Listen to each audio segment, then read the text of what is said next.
الحمد لله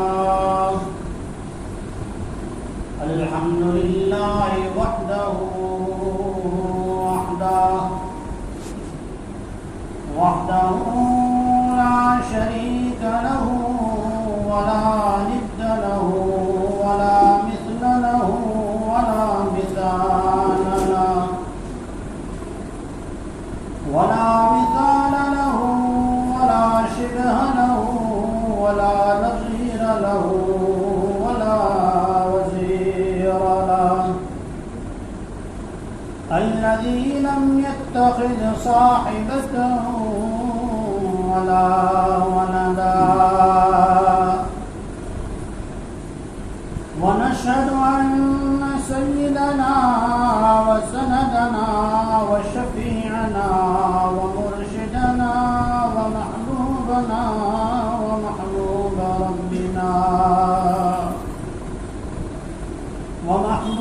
ربنا وطبيبنا وقلوبنا وهاشمينا إمام الأتقياء وسيد الأنبياء محمد وعلى آله وأصحابه وأتباعه أجمعين إلى يوم الدين.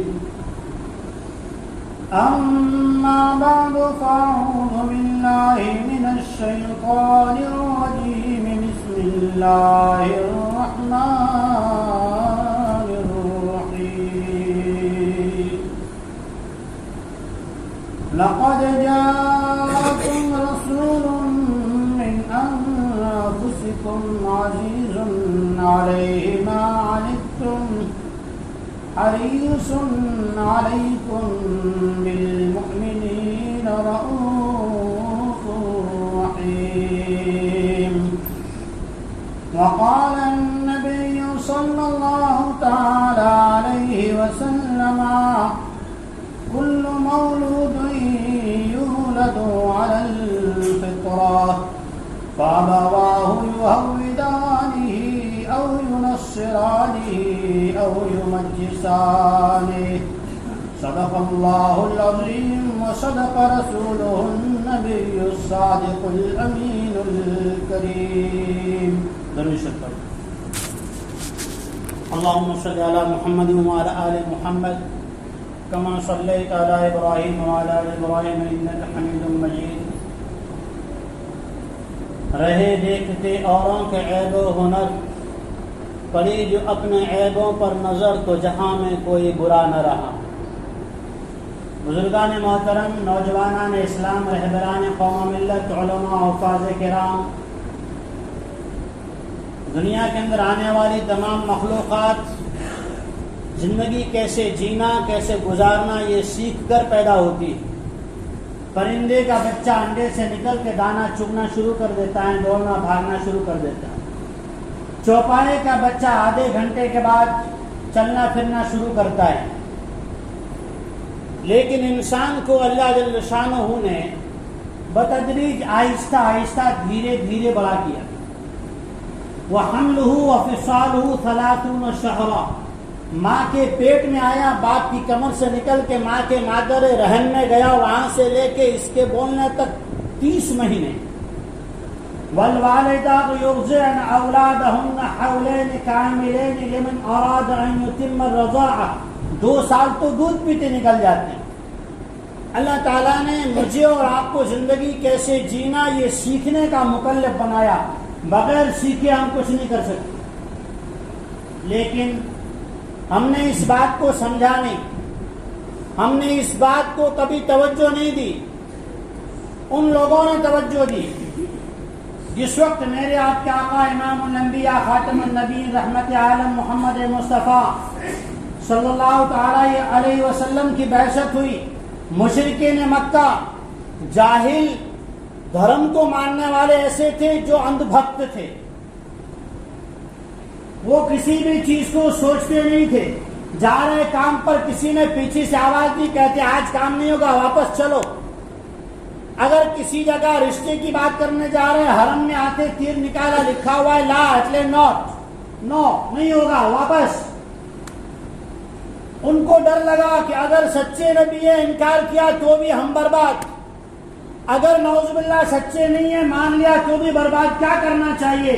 یہاں سے ایک وفد بنایا، چند لوگ طے کیے، مدینہ منورہ کے اطراف میں آ کر بسنے والے وہ لوگ جنہوں نے عیسیٰ علیہ السلام کے رفعت السماء کے بعد کا آخری زمانہ وہ دیکھا، جبکہ انسانیت آسمانی کتاب انجیل کی پیروی اور اتباع کرنا، اس کے احکامات کو ماننا چھوڑ چکی تھی، تو مدینہ اور مکہ کے درمیان کے پہاڑوں میں اور مدینہ کے اطراف میں آ کر بس گئے، اس امید پر کہ آخری نبی خاتم النبی محمد رسول اللہ صلی اللہ علیہ وسلم پہاڑوں والی بستی مکہ میں پیدا ہوں گے، کھجور والی بستی مدینہ کی جانب ہجرت کریں گے تو ہم ان پہ ایمان لے کر آئیں گے.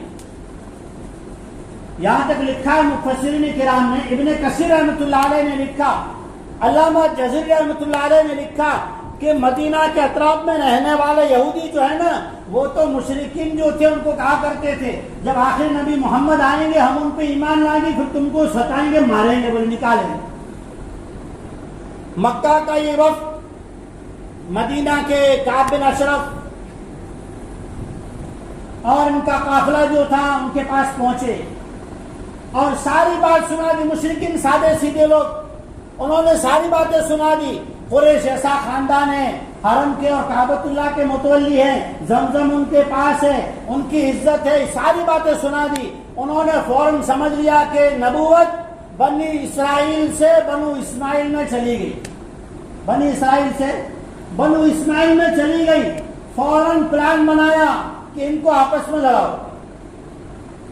وہ پڑھے لکھے لوگ تھے لیکن حسد اناد. ایک مرتبہ یہودی کو عمر بن خطاب رضی اللہ تعالیٰ عنہ نے گریبان پکڑ کے کہا، بتا، قرآن یہ کہتا ہے یعرفونہ کما یعرفون ابناءہم، تم تو محمد مصطفیٰ صلی اللہ علیہ وسلم کو ایسا پہچانتی ہو کہ جیسا آدمی اپنے بیٹے کو پہچانے. بیٹی کو نہیں، بیٹے کو. باپ کی زیادہ مفادات اور نظر بیٹے پر ہوتی ہے، بیٹی پر نہیں. وہ تو پڑھائی مانت ہے، اسے کیا پالے گا؟ امید اور بڑھاپے کی لاٹھی تو اس کو سمجھتا ہے.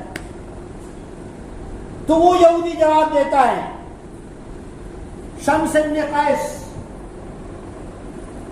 کہ ہم اپنے بیٹے کو پہچاننے میں غلطی کر سکتے ہیں، ممکن ہے، لیکن محمد رسول اللہ صلی اللہ علیہ وسلم کو آخری نبی ماننے میں ذرا بھی چوک نہیں کر سکتے.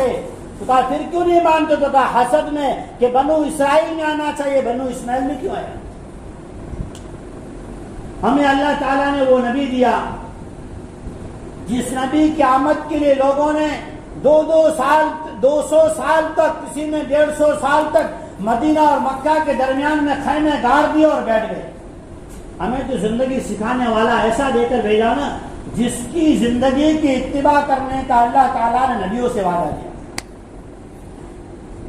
وَإِذْ أَخَذَ اللَّهُ مِيثَاقَ النَّبِيِّينَ لَمَا آتَيْتُكُم مِّن كِتَابٍ وَحِكْمَةٍ ثُمَّ جَاءَكُمْ رَسُولٌ مُصَدِّقٌ لِّمَا مَعَكُمْ لَتُؤْمِنُنَّ بِهِ وَلَتَنصُرُنَّهُ. ہر نبی سے اللہ نے وعدہ لیا، نبیوں کی جماعت کو جمع کر کے وعدہ لیا کہ تمہاری امت کو یہ کہہ دیجیے اور یہ ذمہ داری دے دیجیے، اگر آخری نبی محمد رسول اللہ صلی اللہ علیہ وسلم آ جائے تو 2 کام کرنے ہیں، لَتُؤْمِنُنَّ بِهِ وَلَتَنصُرُنَّهُ، ان پہ ایمان بھی لانا اور ان کی مدد بھی کرنا. ایمان بھی لانا اور نبی کی جو بات ہے دوسروں تک پہنچانا. بلغوا عنی ولو آیا صرف نہیں، قرآن نے ایک جملہ کہا، ما آتاکم الرسول فخذوه وما نہاکم عنہ فانتہوا. آدمی جسم کہاں سے بنا؟ جسم مٹی سے بنا ہے، اسی لیے مٹی میں حوالے کیا جاتا ہے. روح کہاں سے آئی؟ وَيَسْأَلُونَكَ عَنِ الرُّوحِ، روح سے ساری چیزیں وجود میں ہیں اور روح اللہ کا امر ہے. تو ہماری زندگی کے ہم اپنے آپ کو مالک بھی نہ سمجھے، مختار بھی نہ سمجھے. روح آسمان سے آئی، اللہ کی طرف سے آئی، روح چلی جاتی ہے. عبد المقصد نہیں رہتا. لاش ہو جاتی ہے، میت اٹھاؤ، میت کو نہلاؤ، جنازہ اٹھاؤ، عبد المقصد کا جنازہ تیار ہے. جنازہ بن جاتا ہے. کیوں؟ مٹی کا جسم تو موجود ہے، جس میں بیمار ہوتا ہے کیا کرتے ہیں؟ ڈاکٹر کے پاس جاتے ہیں. آج ہماری سوچ دیکھیں، آج مسلمان کی سوچ بولے نماز، روزہ، زکوٰۃ، حج، عمرہ، صدقہ، فطر اور خیر خیرات، عقیقہ، ختنہ، اس میں تو مولوی صاحب کو، مفتی صاحب کو دریافت کرو. اس کے علاوہ بولے مائی لائف مائی چوائس، میری ڈیسائیڈ کی جائے گی، میری زندگی ہے، میں جانوں، میں کروں. اس میں مولوی صاحب کو، مفتی صاحب کو کیا پوچھنے کا؟ حالانکہ آنکھ کھلنے سے آنکھ بند ہونے تک میں اور آپ مکلف ہیں اللہ کے احکامات کے اور آقا مکی مدنی امام الانبیاء خاتم النبیین محمد رسول اللہ صلی اللہ علیہ وسلم کی اطاعت و فرما برداری کرنی. ہم بیمار ہوتے ہیں، ڈاکٹر کے پاس جاتے ہیں، چیک اپ کر کے رپورٹ دیتا ہے تم نے شوگر ہے. اب اس کو اگر کئی مہمان بناؤ تو کان میں کہتا ہے اپنا ماتے شوگر لیس لاؤ، کہتا ہے نا. ڈاکٹر نے کہا بخار ہے، بڑھ جانے کا خطرہ ہے. اب کسی نے کہا چلو شربت روحی افزا پی لو، آپ نے ٹھنڈو نہیں چاہ رہے، ڈاکٹر صاحب نہ کی ڈیلی سے. یہاں زندگی اور جسم کے لیے یہ کیوں معلوم؟ وہ کسی عقل مند نے کہا کہ ہماری تیاریاں جو ہے نا وہ جینے کی ہے، جبکہ دنیا میں آئے کیوں ہے؟ جانے کے لیے. تیاریاں کیا کر رہے ہیں؟ جینے کے لیے. یہ ساری جھمیلے اس لیے آئے ہیں جانے کے لیے اور جی رہے ہیں جینے کے لیے، جبکہ ہمیں تو جانے کے لیے جینا چاہیے. اسی لیے فرمایا جناب رسول اللہ صلی اللہ علیہ وسلم نے الکیس من دان نفسہ وعمل لما بعد الموت.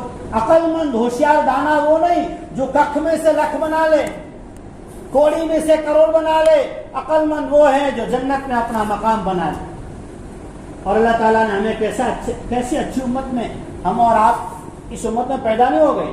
ابن ماجہ کی روایت ہے، جناب رسول اللہ صلی اللہ علیہ وسلم نے فرمایا، ابن حماد میں بھی ہے، حضور نے فرمایا ان اللہ اختارنی واختارنی اصحابی، اللہ تعالیٰ نے مجھے بھی تمام نبیوں میں سے چنا ہے اور میری امت کو، میری صحبت والوں کو، میری امت کو اللہ تعالیٰ نے چنا ہے.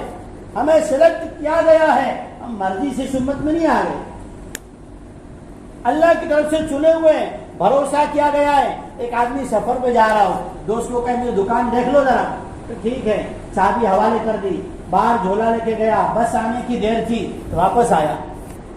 دکان کا دھیان رکھنا، ہاں بے فکر رہو، جاؤ. پھر جو ہے بس آنے میں جو پھر سے واپس آیا، کہتا دیکھ بھائی میری دکان ہے، قیمتی چیزیں ہیں، بھائی یہ لے تیری چابی. اللہ جل شانہ نے مجھ پر آپ پر اعتماد کیا ہے کہ آنے والی قیامت تک کی انسانیت کو ہم جینا سکھائیں گے. خود بھی اللہ کے نبی جناب رسول اللہ صلی اللہ علیہ وسلم والی زندگی جئیں گے، اوروں کو بھی سکھائیں گے.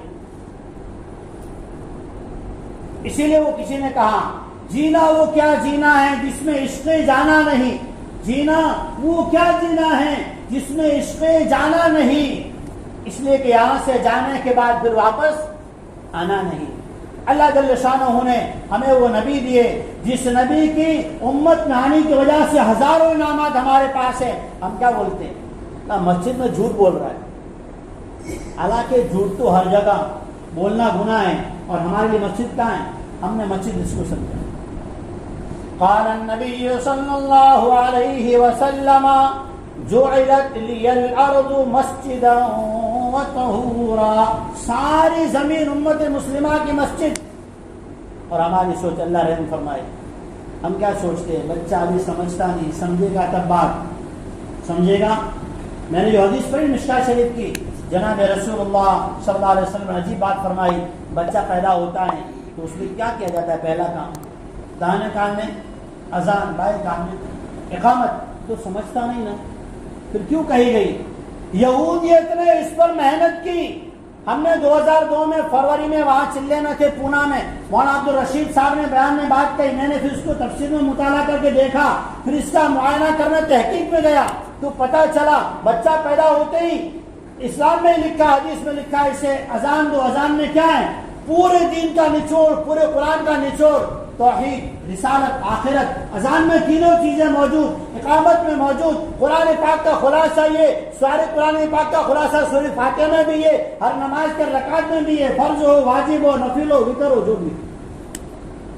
بچی کے ذہن میں توحید رسالت آخرت ڈالی جا رہی ہے، ہم انتظار کرتے ہیں 5 سال کا ہو جائے پھر مکتب میں چھوڑیں گے۔ آج انہوں نے اس بات کو لیا تو بچی کو بچپن سے اس کے عقائد بگاڑنے کے لیے پیٹی میں رکھو، ایسی میں رکھو، اوپر ساز بجایا جائے، بھجن بجائے جا رہے، کیرتن گانے بجائے جائے، تاکہ پہلی نیوی اور بنیاد کفر کی رکھ دیے۔